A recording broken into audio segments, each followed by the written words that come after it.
Brooke, thank you for joining me today on Pop Culture Unplugged. Thanks for having me. Exciting times. We have Cruel Intentions coming up soon. How excited about this project? I'm super excited. It's super cool to be just like a part of this, like, I don't know, iconic. It's such an iconic movie. So to have like a series about it, I think it's really an honor to be a part of it. Super Yeah, it's a cool. cult following. That's what I've been telling people in a Yes, way. it's most definitely a cult following. Everyone who's like seen it kind of knows and like has that like very distinct memory of it, I feel like. Right. We're gonna jump more into the series in a few minutes, but I was doing some research on you and everything too. I want to know like what drew you to the acting world? I saw that you went from a journey from the London Academy of Music right into film and movies after that. It's like what drew you to this? But was like reeling it. I think I kind of like as a kid, I mean, I was always kind of just like I really liked performing aspect. Like I was always like I always did like weird talent shows and stuff like that. And one story my mom always tells is like we went camping as a family one time and I disappeared and she found me at the next door neighbors doing the talent show with the families that were next door. So I think I always just kind of had that in my nature. But growing up in Southern California, it was kind of accessible to me in a way. And I think I just always had that love and passion. And then like since going to London, I think it just kind of grew. So Mm. yeah. I saw, a little bit of singing too and figure skater. It's like all these things. Well, there had to be something to push you towards the acting more, though, right? But more on that. Yeah. Well, I mean, I grew up a figure skater. I was like a professional figure skater for over 17 years. But I think I always loved the performance aspect of it. And so Mm, I think that it kind of like went hand in hand to eventually kind of lead into more acting once I had like retired and finished that career. So mm, mm. yeah. What's next on the bucket list? What are you gonna hit next? Oh boy. I don't know. I think the options are endless, but for right now I'm super excited with like, how my acting career is going and I'm really excited for people to kind of see what I've been working on. Speaking of that, let's jump right into the series then. We see you as Beatrice. First of all, let's talk a little about the audition process. How did you get approached for the series, or did you work with somebody that said, "Hey, we might have a part for you. Come on down." Like, how did that happen? I got approached. I got thrown the audition through, my agents and Okay, I'd actually been I auditioned for two different roles. So really? that's really cool with it. Yeah. And so I had Beatrice and then auditioned for a different role, but I think I was always really like felt Beatrice. I really Mm, got her. I got how she like ticked. I got how she moved and thought and like approached like her vision I think from the bat of the audition, and it was all self-tape, as most stuff is nowadays. And then I mean, gosh, it was probably a couple weeks after or something like that. Got a call back for it and met with Sarah and Phoebe and Adam, who's the director of the pilot, and I just felt like it really kind of hit. And yeah, I mean, and the rest is history. But really? yeah. What was the description you were given for Beatrice, and how did you like decide how did you want to like audition for her? Then how did you decide you wanted to play this character? Uh, it was so funny, because you always get sometimes I feel like these descriptions and it's like, okay, how is, 10 words really going to describe Yeah. what this character is? And I remember like one distinct word in the description and it was I believe it was mousy in it. Mm, And I just for me it gave me such a visual. I feel like I'm a very visual person. So like when I am taking on a role and stuff like that, I like have imagery of people. And I feel like in a way she kind of is like a rat approaching the world. And I feel yeah, I like can she see that. kind of she not I don't want to say weaves webs because then that's a spider, but I feel like she kind of scurries around and sees all of these different aspects. And she's not necessarily up there with the people. I feel like she's at the feet and kind of discovering that. And so that for me really stood out. And I think from there I just kind of ran with it. It's funny too because you mentioned like a rat and like roaming like throughout the episodes that I've seen where like you're even like a certain party scene or something like that. You're roaming all over the place. I'm like this. I'm like this the whole time. Yeah. Any challenges with this character playing this character? I mean, I definitely think there is. I think she's very, I think anytime you approach a character who is not, I feel like when you're in a different like class system and stuff like that, I feel like you really have to like approach everything with empathy and trying to understand where they come from and what their drive is in their world. And I feel like hers is, she comes from this like a very elite background, very Yeah. privileged. But she's not in this, class of students in this Yeah. sorority, in this kind of Click. deep set, very clicky world. Yeah. Yeah, exactly. And so I think, that part I understand. I was never a part of a sorority, fraternity, anything like that. So, being an outsider of that part I could get. But I feel like the challenging part is, how she navigates. I feel like her Mhm. drive is not what me Yeah. as Brooke would necessarily do. So that I had to kind of, get a grip on. But I think, especially through what she does through the whole series, you really tap into that, I feel Yeah. like. So she's also, she's a reporter on campus also, but Hmm. like for her, like how do you think she approaches like the conflict relationships within the story of for season one?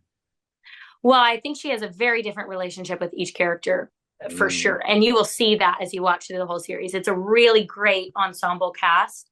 And I think Sarah and Phoebe did a really good job of making each character very specific. So when you see all of them interact in each different scene, yeah. they react very differently to each other. So I think that's really a really cool thing that you can see in this show. And I think they did a phenomenal job at doing it. Um, but I feel like she has a very difficult head to head with Caroline, and I think you'll see that Yeah. through the whole show. But she has a head to head with Lucien. She has a head, but Yeah. she is trying to build and foster this relationship with Annie, and I think you just see her pull cards that you wouldn't think she would. Mm. But I think everyone does that. You No one's a mentioned good character in the show. you mentioned Lucian, played by Zach. How do you describe like the relationship? Because we see them talking for a little bit at the beginning of the series, and then they Hmm. kind of like wore off a little bit, and then you see them back talking again, like half Hmm. hour later, something like that. Tell us a little about that relationship. I feel like just in general, me, Brooke, and Zach, who plays Lucian in it, Yeah. I think we have a really good banter with each other. And I think you really see that.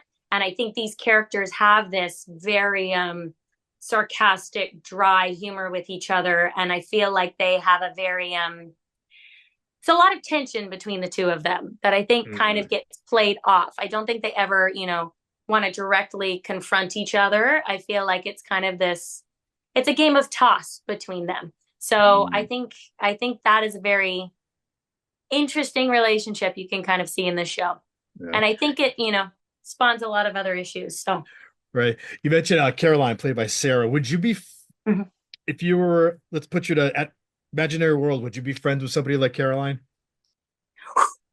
Imaginary world. Me as Brooke?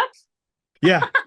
Um, who knows? Because the thing is, and what I think SC does so well on the show is she plays it and you don't know that she's playing it. And what's Mm, great being an audience member in this show is you can see that she's playing it and she's, weaving these webs, but the people around her don't know that. And I mm, think that's what's cool about my part is like Beatrice is I see that. yeah. So I'm gonna say that I think I probably would see through that, but who Never knows? know. You have How people about in your life like that all the time. right, right. How about your relationship with you mentioned Annie, the vice president's daughter. It looks like you're trying to become like really good friends with this character. Hmm. Most definitely. So, in the first episode, we kind of talk a little bit about how her and I were at camp together. And so Yeah. I had known her previously. And I think I'm trying to refoster that relationship now that I see, her dad has obviously stepped into this role. And I think she does really connect with Annie, but I think, it's with anything. I think once you are really good friends with someone, sometimes, you push that and you try to get things out of them. And then it's that fine line that I feel like everyone's walking on this show of like, Mm, how much do you really use a friend or if they really are a friend? And I don't know what that balance is. And I feel like right. you see that, I think, a lot with me and Annie.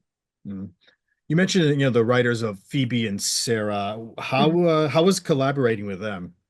Any pointers going back and forth about each No. characters or Oh my no? gosh, yeah.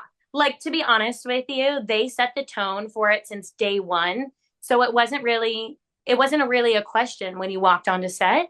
They had set what this world is. I feel like we understood why each character was there, what each character's drive was. So I think they were very, very specific on what they wanted. And so we were able to really hone in on that vision. So they were really phenomenal to work with because I think they knew this world, they knew these characters so well that when you walk in as an actor, then then I get to play, and then it just sets this tone that we all know where we are, what we're doing, and then I just play from there. And I mean, that's kind of the actor's dream, isn't it? Right. You're gonna have the fans of the original tune in to watch this. Do you think they're gonna have a certain character they're gonna root for? Like who would you root for? I mean, gosh, I feel like I feel like narcissistic tendencies, but I feel like I would root for myself. Okay. But I feel like Beatrice is someone that is on the outside that can kind of see in, and I Yeah. feel like people are gonna hopefully, want to kind of root with that. But to be honest with you, on this show, you're going to love people and you're going to hate people, Mm, and it's just going to cycle through. I don't think there's anyone that you love or hate necessarily more. And I think, audiences can decide. It'll be mm. interesting to see. What do you hoping the audience gets out of this? What, like a certain theme, or like what do you hope they take away from this series? I think it really, it has a lot of the same kind of dark and like ruthless is a lot of the Yeah. times like what I think of is you see these power struggles, and I feel like people really relate to that because there's power struggles all the time in our day-to-day lives, and I think you really get to see this inside world of this like elite class, and I think people are going to really be able to like dive into this really like devious Yeah. world, and I think people love that. I love Yeah. that when I watch a show. I'm like, ooh, Right. I get to be a part of it without actually being in the drama. It's pretty Yeah. pretty fun. Did you go back to watch the original Oh just yeah. to get an idea? Yeah. Oh yeah. Oh yeah. I was like, oh, I need to watch the original again. I remember watching it like way Right. back, but like seeing it again too, it just I don't know, it got me really like enthusiastic about being like, ah, I'm so excited to be a part of this. Mm. How many episodes are we expecting? 8, 10? Forget what it Eight was. episodes. All right. So Yeah. hopefully we see a season two. Oh yeah. Well, what's next for you now? Anything you're allowed to tell us about that you're about to work on? I did see something about the strangers, right? Yes. So we do have The Strangers coming out, The Strangers 2, Chapter 2. And I was, few bits and things in the first one, but the second one you'll really see a lot of my character. I play Nurse Danica on the show, and on the movie. Yeah.